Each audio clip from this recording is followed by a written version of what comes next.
फुंजला फातिमा है और आज मैं आ पहुंची हूँ एक ऐसी जगह जहाँ पर मैं आपको स्टडी से रिलेटेड आपका कंफ्यूजन दूर करवाऊंगी। दरअसल आजकल बच्चों में बहुत ही ज़्यादा ट्रेंड है कि उनको अब्रॉड जाना रहता है पढ़ने के लिए और उनका फर्स्ट चॉइस होता है वहाँ पर कनाडा। लेकिन मुझे आश्चर्य तो तब हुआ जब कल मेरी एक फ्रेंड मुझसे बोली कि वो यूएसए जाना चाहती है। मैंने उससे पूछा कि यूएसए तो बहुत ही ज़्यादा एक्सपेंसिव कंट्री है। तब उसने मुझे बताया कि यूएसए एक्चुअली कनाडा से भी ज़्यादा अफोर्डेबल है। तो वही कन्फ्यूजन दूर करने के लिए आज मैं आ पहुंची हूँ रामनगर रोड स्थित world wide studies private limited पर। आज हम वहाँ के ओनर रघपाल सिंह जी से जानेंगे कि क्या यूएसए वाकई एक अफोर्डेबल कंट्री है पढ़ाई के लिए। तो चलते हैं। हम आप पहुंचे हैं world wide studies private limited पर।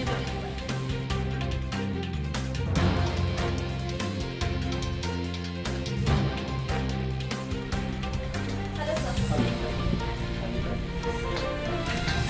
फुंजिला, I am a reporter at city news Kashipur.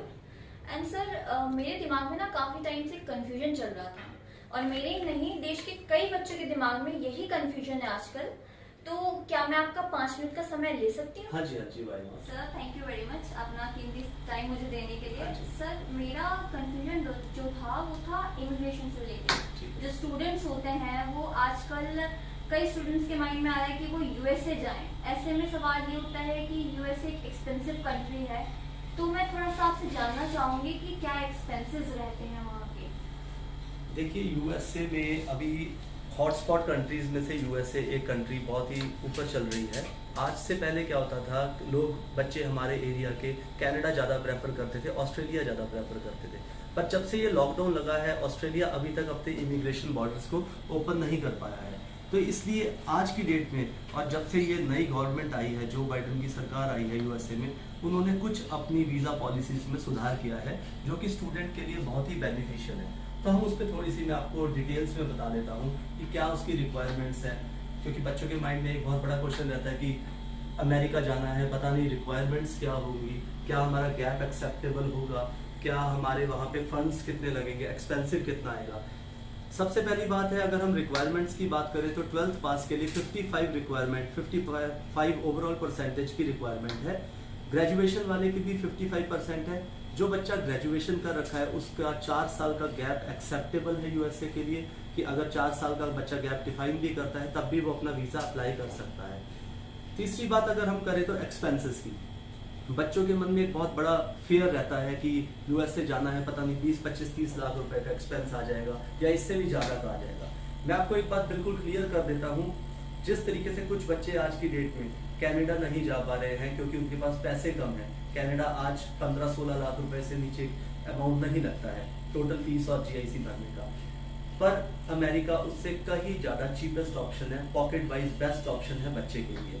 America का टोटल प्रोसेस, सारी फीस बच्चे ने आफ्टर वीज़ा भरनी है। ये बात कोई मैं अपने दिल से ऐसे अपने मन से नहीं कह रहा हूँ, ये एक इमिग्रेशन प्रोसेस का वे है। बच्चा पहले वीज़ा आ जाता है, जैसे कनाडा में क्या होता है, पहले बच्चा फीस भरता है फिर वीज़ा आता है। अमेरिका में क्या होगा, पहले आपका वीज़ा आ जाएगा फिर आपने सारी फीस भरनी है, वो भी अमेरिका जाने के बाद। बात जानना चाहूंगी कि जैसे कि कनाडा में लोगों के दिमाग में एक सोच बन चुकी है कि कनाडा एक बहुत ज़्यादा सिक्योर प्लेस है, वहाँ जाके बच्चों का फ्यूचर जो है वो सिक्योर रहता है। तो क्या यूएसए के लिए आप उस बारे में थोड़ा बताइए कि सिक्योरिटी पर्पस, मतलब सिक्योरिटी के टर्म्स में क्या सिचुएशन है यूएसए? सबसे ज़्यादा स्टूडेंट को यही फियर होता है कि जब मैं पढ़ने बाहर जाऊंगा, अपनी कंट्री छोड़ के जाऊंगा, क्या मुझे वर्क परमिट मिलेगा, क्या मुझे पीआर मिलेगी, क्या मैं वहाँ पे सेटल डाउन ऑप्शंस ढूंढ सकता हूँ। तो मैं उस पर आपको ये क्लियर बता देता हूँ। यूएसए आफ्टर 2 ईयर स्टडी करने के बाद आपको 3 साल का ओपीटी प्रोग्राम देता है।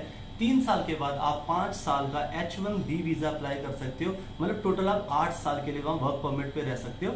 8 साल वर्क परमिट करने के बाद आप meanwhile under that H1B visa अपनी पीआर सिटीजनशिप अप्लाई कर सकते हो वहाँ पे। सो ये एक बहुत ही इजी वे है। और 20 आवर्स वर्क, जैसे कनाडा और अदर कंट्रीज हमें 20 घंटे काम करना अलाउ करती हैं, 20 आवर्स वर्क परमिट देती हैं, उसी तरीके से हमें यूएसए भी सेम वर्क क्राइटेरिया देता है। और जॉब्स की बात करें तो यूएसए से बेस्ट जॉब्स मुझे नहीं लगता वर्ल्ड में कहीं पे भी हमें मिल पाती है। मैं आपसे थोड़ा सा इस बारे में भी जानना चाहूंगी कि प्रोसीजर क्या रहता है बच्चों के लिए, जैसे 12th पास आउट है कोई या फिर ग्रेजुएशन के बाद जाना चाहता है या फिर जिन बच्चों का गैप हो जाता है तो उनके लिए क्या टर्म्स एंड कंडीशंस है, थोड़ा आप उसके बारे में एक्सप्लेन करें। यूएसए का बहुत ही सिंपल सा प्रोसेस है। सबसे पहले हमें, जैसे हम कनाडा के लिए या किसी अदर कंट्री के लिए ऑफर लेटर अप्लाई करते हैं, हमें ऑफर लेटर अप्लाई करने होते हैं। यूएसए में उस ऑफर लेटर का नाम है I-20। हम उसको I-20 के टर्म से जानते हैं। हम 5 यूनिवर्सिटीज़ की I-20 अप्लाई करते हैं, फिर बच्चे के अकाउंट से ही सेविंग्स फीस भरते हैं, उसकी एम्बेसी फीस भरते हैं, फिर बच्चे का इंटरव्यू आता है एम्बेसी में दिल्ली, उसका अपॉइंटमेंट का स्लॉट बुक करवाते हैं। अपॉइंटमेंट के डे बच्चे को hand to hand visa services मिल जाती है इमिग्रेशन की तरफ से। जैसा कि आज मैं आपके पास आई हूँ, रामनगर रोड पे आपका इंस्टीट्यूट है world wide studies private limited, यहाँ का बेस्ट इंस्टीट्यूट माना जाता है।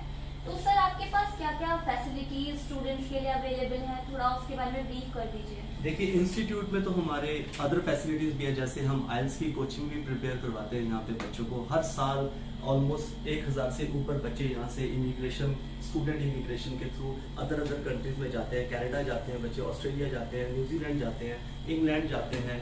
अभी यूएसए का क्योंकि बहुत ही हॉटस्पॉट चल रहा है तो इसलिए हम थोड़ा इस पे भी हमने अपनी जो इंटरनल सर्विसेज हैं वो भी मैं आपको बता देता हूँ। जितनी भी बच्चे की इंटरव्यू की प्रिपरेशन है वो हम अपने ही इंस्टीट्यूट में करवाते हैं। जो भी बच्चे का A to Z process of filing है, जैसे मान लीजिए I-20 अप्लाई करनी है, बच्चे का अपॉइंटमेंट लेना है या बच्चे को किसी भी फंड्स के रिलेटेड डॉक्यूमेंट्स में कोई भी प्रॉब्लम है, उस सब चीज़ें का सॉल्यूशन अंडर वन रूफ हम देने की ट्राई करते हैं। ज़्यादा आपका टाइम ना वेस्ट करते हुए मैं आपसे बस एक क्वेश्चन और पूछना चाहूंगी कि यूएसए के लिए हम वीज़ा अप्लाई करने के लिए फंड्स का क्या मतलब सिस्टम रहता है, थोड़ा बताइए। बहुत ही महत्वपूर्ण क्वेश्चन पूछा है आपने। जैसा कि मैं आपको बता दूं, जब बच्चे कनाडा जाते हैं तो बच्चे फीस के अलावा GIC पे करते हैं, जो कि 6 से 7 लाख रुपए का एक अमाउंट है। जब बच्चा ऑस्ट्रेलिया जाता है तो उसको 3 महीने पुराने फंड्स दिखाने होते हैं अपने बैंक अकाउंट में। यूएसए में कोई भी, पहली बात तो नो GIC, कोई भी GIC नहीं भरनी, कोई भी GIC अमाउंट नहीं भरना। फंड जो है no old fund required, just एक दिन पुराने फंड दिखाने होते हैं। वो किसी भी फॉर्म में आप दिखा सकते हो, FD दिखा सकते हो, प्रोविडेंट फंड दिखा सकते हो, अपने सेविंग अकाउंट्स में दिखा सकते हो, दैट्स इट। सो बहुत ही एक सिंपल सा, बहुत ही इजी सा प्रोसेस है यूएसए का। इतना कॉम्प्लिकेट नहीं है कि हमको, अब ज़्यादा पैसे नहीं भी हैं आपके पास तब भी आप यूएसए के लिए बहुत ईजीली अप्लाई कर सकते हो। Thank you very much sir, आपने बहुत ही ज़्यादा इंफॉर्मेटिव हमें सारी बातें बताई हैं, उसके लिए आपका बहुत बहुत धन्यवाद, आपने अपना टाइम दिया। आपका और आपकी पूरी टीम का भी बहुत धन्यवाद कि आप यहाँ पे आए और ये जानकारी आपने बच्चों के लिए निकाला टाइम और बच्चों तक ये पहुँचाएंगे। Thank you. Thank you. तो जैसा कि world wide studies private limited के ओनर प्रभपाल सिंह जी ने हमें बताया कि क्या प्रोसीजर रहता है और क्या क्या रिक्वायरमेंट्स होती हैं, तो आपकी वजह से वो इम्पोर्टेंट जानकारी मुझे भी मिल गई है। तो अब तो कहीं ना कहीं मुझे लगता है कि मुझे भी यूएसए जाने की तैयारी कर लेनी चाहिए। अगर आपको भी अब्रॉड जाना है अपनी स्टडीज के लिए तो एक बार यहाँ जरूर विजिट करें। काशीपुर सिटी न्यूज़ आपके सामने आता रहेगा ऐसी ही कई महत्वपूर्ण जानकारियाँ लेकर। धन्यवाद। Hello everyone, this is Tanveer Nijjar from Worldwide Studies Kashipur. You can always contact us for the IELTS coaching and visa related things, and rest sir will explain you. सत श्री अकाल जी साਰਿਆਂ ਨੂੰ। मैं Prabhpal Singh Nijjar, Kashipur branch manager world wide studies. ਤੁਹਾਨੂੰ ਕਿਸੇ ਵੀ ਤਰੀਕੇ ਦੇ visa service ਚਾਹੀਦੀ ਆ, ਹੁਣ ਸਟੂਡੈਂਟ ਵੀਜ਼ਾ, ਟੂਰਿਸਟ ਵੀਜ਼ਾ ਜਾਂ ਫਿਰ ਹੋਰ ਵੀ ਕੋਈ ਵੀ ਇਮੀਗ੍ਰੇਸ਼ਨ ਰਿਲੇਟਡ ਸਰਵਿਸ, ਤੁਸੀਂ ਸਾਨੂੰ ਐਨੀ ਟਾਈਮ ਕੰਟੈਕਟ ਕਰ ਸਕਦੇ ਹੋ Monday to Saturday till 5 PM। Thank you very much.